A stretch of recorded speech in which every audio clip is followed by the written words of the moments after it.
வணக்கம். Welcome to Princy's Authentic Kitchen. இன்னைக்கு என் ஃப்ரெண்ட்ஸுக்காக வந்து கிரீன் ஜாக் கறியோட வந்திருக்கிறேன். சிங்களத்தில் சொல்லுவாங்க பொலஸ் கறின்னு சொல்லி.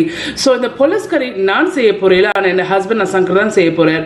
ஸோ இந்த பொலஸ் கறி எப்படி செய்யறேன்னு சொல்லி உங்களுக்கு ஸ்டெப் பை ஸ்டெப் අසංක காட்டி தருவார். අයිබෝවන් මම අද පොලස් කරියක් හදන්න යන්නේ අපේ අම්මගේ රෙසිපි එකක්. මම ඔයගොල්ලන්ට පෙන්නන්නම් කොහොමද හදාගන්නේ කියලා ලේසි රසට හදාගන්න පුළුවන්. අපි හදමු එහෙනම්. ஸோ அசங்க உங்களை க்ரீட் பண்ணியிருக்கார், வணக்கம் என்று சொல்லியிருக்கார். அவர் இன்றைக்கு வந்து அவங்க அம்மாவோட ரெசிபி ஜாக் கறி செய்ய போறார். சிங்களத்தில் சொல்றது வந்து பொலஸ் கறி என்று.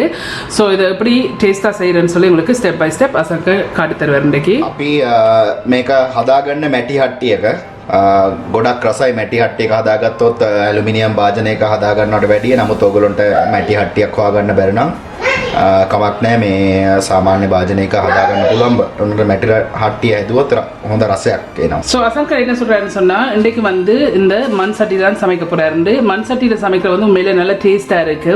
பட் மண் சட்டி இல்லாட்டிக்கு உங்கள்ட்ட இருக்கிற பாத்திரத்தை நீங்க சமைக்கலாம்னு சொல்லியிருக்கேன்.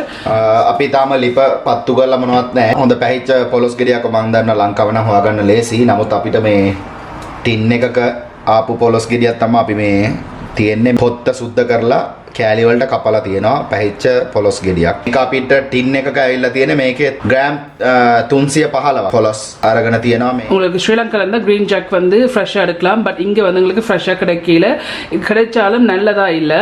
ஸோ அதில் வந்து இன்றைக்கு நாங்கள் யூஸ் பண்ண போகிறோம் வந்து டின்னில் வர இந்த கிரீன் ஜாக் தான் யூஸ் பண்ண போகிறோம். ஸோ இதில் வந்து ஒரு டின் எல்லாட்டிக்கு 315 கிராம் இருக்குது. இப்போ இதை இந்த சட்டியில் போடுங்க. දැන් මේක අපි හට්ටියට දාගන්නවා. ලිප ඔන් කරලා නැහැ. බීලුණු ගෙඩි දෙකක් කපලා අරන් තියෙනවා. රතු ලුණු දැම්මොත් රසයි, ගොඩක් රසයි. ඔයගොල්ලන්ට පුළුවන් නම් රතු ලුණු පොඩි ගෙඩි 5ක් විතර දාගන්නවා නම් මම මේ දාගෙන තියෙන ප්‍රමාණයට මං චූටි බීලුණු ගෙඩි දෙකක් කපලා අරන් තියෙනවා. கிராம் 60ක්. ஸோ அசங்க சொல்கிற வந்து இதில் வந்து சிவப்பு வெங்காயம் எடுத்துருக்கு. சிவப்பு வெங்காயம் போட்டிங்கன்னா தான் இந்த பொலஸ் கறிக்கு டேஸ்ட்டாக இருக்கு. ஆகலும் சின்னதாக இருக்கிற வெங்காயம் சொன்னால் ஒரு 5. நாங்கள் இதில் எடுத்திருக்க வந்து ஒரு அளவான வெங்காயம் வந்து 2 இருக்குது. எல்லாட்டிக்கு 60 கிராம் வருது. இப்போ இதையும் இதில் போடுங்க. ගොරකා බිකි දෙකක් දාගන්නවා. இதுல வந்து கொரக்கா இருக்குது. 2 பீஸ் கொரக்கா இதுல போட போறார். කරපිංචා ඉති දෙකක්. கருவேப்பிலை இருக்குது. 2 காம்பு கருவேப்பிலை. இப்போ இதையும் இதுல போடுங்க. රම්පේ පොඩි කෑලි දෙකක්. இதுல வந்து ரம்பை இருக்குது. 2 சின்ன பீஸ் ரம்பை இருக்கு. இதையும் இதுல போடுங்க. කරාමු නැටි දෙකක්. එනසල් 3ක් අරන් තියෙනවා. கராம்பு வந்து 2 இருக்குது. ஏலக்காய் 3 இருக்கு. இப்போ இதையும் இதுல போடுங்க. පොඩි කුරුඳු කෑලි දෙකක් අරන් තියෙනවා. இதுல கருவா இருக்கு. 2 பீஸ் கருவா இருக்கு. இப்போ இதையும் இதுல போடுங்க. රතු මිරිස් කුඩු මේස හැඳි 4ක්. இதுல வந்து plain chili powder இருக்குது. 4 டீஸ்பூன் plain chili powder. මිරිස් කුඩු මේකට ඔයගොල්ලන්ට අවශ්‍ය ප්‍රමාණය සැර කන ප්‍රමාණයට අදාළව දාගන්න පුළුවන්. அசங்க என்ன சொல்றேன்னு சொன்னா, உங்களோட உரைப்புக்கு ஏற்ற மாதிரி நீங்க இந்த plain chili powder போடலாம். තුන පහ තේ හැඳි 2කමාරක්. இதுல வந்து சிங்களி சாக்கல் பாய்க்கிற துணப்பகா இருக்கு. கறி பவுடர் 2.5 டீஸ்பூன் இருக்குது. இப்போ இதையும் இதுல போடுங்க. කහ කුඩු තේ හැඳි කාලක්. இதுல வந்து மஞ்சள் இருக்கு. turmeric powder 1/4 டீஸ்பூன் மஞ்சள் இருக்கு. இப்போ இதையும் இதுல போடுங்க. ලුණු තේ හැන්දක් අරන් තියෙනවා. අවශ්‍ය ප්‍රමාණයට ඔයගොල්ලෝ කරිය හදාගෙන ඉද්දී කටට රස දැනෙන විදියට අවශ්‍ය ප්‍රමාණයට ලුණු දාගන්න පුළුවන්. உப்பு இருக்குது. 1 டீஸ்பூன் உப்பு. எல்லாட்டிக்கு உங்களோட டேஸ்ட்டுக்கு ஏற்ற மாதிரி நீங்க உப்பு சேருங்க. දියකිරි කෝප්ප 2කමාරක්. නැතිනම් මිලිලීටර් 625. ஸோ விசேஷமா இந்த பொலஸ் கறிக்கு வந்து தேங்காய் பால் சரியான முக்கியம். இதுல வந்து 2.5 கப் 2ஆம் பால் இருக்குது. எல்லாட்டிக்கு 625 மில்லிலீட்டர் 2ஆம் பால்.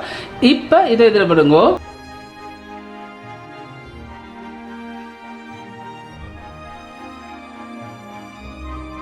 අපි ගත්ත පොලොස් ප්‍රමාණය වැහෙන්න වගේ කිරි දියකිරි දාගෙන තියෙනවා අපි. ஸோ இதுக்கு வந்து இந்த பொலஸ் கிரீன் ஜாக்கை வந்து 3 அளவுக்கு வந்து பால் விட்டுருக்கு. 2ஆம் பால். இது நல்லா மிக்ஸ் பண்ணி விடுங்க. දැන් මේක අපි හොඳට කවලම් කරගත්තා. දැන් අපිට තියෙන්නේ මද ගින්දරේ මේක හිමීට උයා ගන්න. හිමින් හැදෙන තරමට කරි එක රසයි. මොකද මේක හදිස්සියට හදන්න බෑ. හිමින් ඉදෙන්න. ஸோ என்ன சொல்றேன்னு சொன்னா, இப்போ மிக்ஸ் பண்ணியாச்சு. மீடியம் ஹீட்ல வச்சு இதை சமைச்சிங்கன்னு சொன்னா தான் இந்த கறி வந்து டேஸ்டா இருக்கும். ஏண்டா இது ஸ்லோவா வந்து குக் பண்ற கறி. இப்போ அசங்க வந்து மீடியம் ஹீட்ல போடுறாரு ஹீட். මේක දැන් අපි මේ මැටි හට්ටියේ මේ මූඩියෙන් වහලා හිමීට උයා ගන්න යන්නේ. කිරි හොඳට ඉතිරිලා කරි එක සාමාන්‍යයෙන් හොඳට මේ ඉදිලා එනකල් අපි මේක මද ගින්නේ උයා ගන්න. ஸோ என்ன சொல்கிறேன்னு சொன்னால் இப்போ மூடி போட்டு மீடியம் ஹீட்லேயே இதை நல்லா அவிய விட போகிறார். இந்த 2ஆம் பால் எல்லாம் நல்லா ஊறி நல்லா அவிஞ்சு வரணும். ஸோ ஹீட்டை வந்து கூட்டி வச்சுறாங்க. ஸோ இப்போ மூடி போட்டு இதை நல்லா அவிய விட போகிறேன். Stare in between. මේක දැන් අපි උයන්න මදගින්න තියලා තියෙන්නේ අතරමැද ඔයගොල්ලන්ට මේ හැන්දෙන් මේක කවලම් කරගන්න ඕනේ. ஸோ அசங்க என்ன சொல்கிறேன்னு சொன்னால் மீடியம் ஹீட்டில் வச்சிருக்கிறார். மூடி போட்டு இதை அவிய விட்டுருக்கார். ஆனால் இடக்கிட வந்து திறந்து கிளறி விடுங்கோ. අපි මේක විනාඩි 15ක් උයාගත්තා. බලමු අපි දැන් කොහොමද කියලා. இப்போ 15 நிமிஷமாக கொதிச்சோன்னு இருக்கு. ඔයගොල්ලන්ට පේනවා මේක උතුරගෙන යනවා. අපි පොඩ්ඩක් කවලම් කරනවා. ஸோ இப்போ இதை வந்து மிக்ஸ் பண்ணி விடுங்கோ. මට ලුණු අඩු ගතියක් දැනනවා. ඒක නිසා මම තව ලුණු තේ හැඳි කාලක් වගේ දාගන්න යන්නේ. உப்பு கொஞ்சம் காணாதபடியா ஒரு 1/4 டீஸ்பூன் உப்பு என்ன கொஞ்சம் சேர்க்கிறார். ආයෙ මම මේක කවලම් කරගන්නවා. திருப்பி இதை மிக்ஸ் பண்ணி விடுறார். மூடிයෙන් වහලා අපි මේක තව උයා ගන්නවා. திருப்பி மூடி போட்டு இன்னும் நல்லா அவிய விடுவோம் மீடியம் ஹீட்லயே. අපි දැන් මේක පැය භාගයක් ලිපේ තියාගත්තා. බලමු දැන් කොහොමද කියලා. இப்போ அரை மணித்தியாலமா அடுப்பில் வச்சு இது அவிஞ்சோன்னு இருக்குது. இப்போ இதை திறந்து கிளறி விடுவோம்.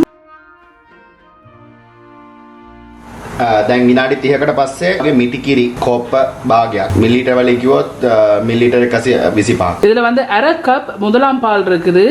அல்லாட்டிக்கு 125 மில்லி லிட்டர் முதலாம் பால் இருக்கு. இப்போ இதையும் இதில் விடுங்க அரை மணி நேரத்துக்கு பிறகு. ආයෙ මේක අපි පොඩ්ඩක් කවලම් කරගන්නවා. இப்போ இதை நல்லா மிக்ஸ் பண்ணி விடுங்க.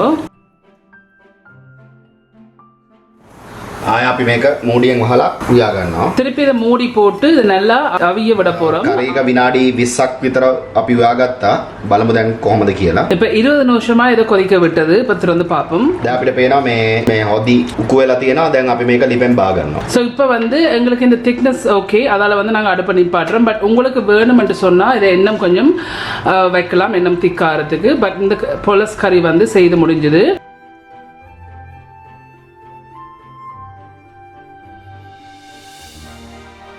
අපි පොලොස් කාර්යය හොඳට හොයාගත්තා. බලමු රස කොහොමද කියලා.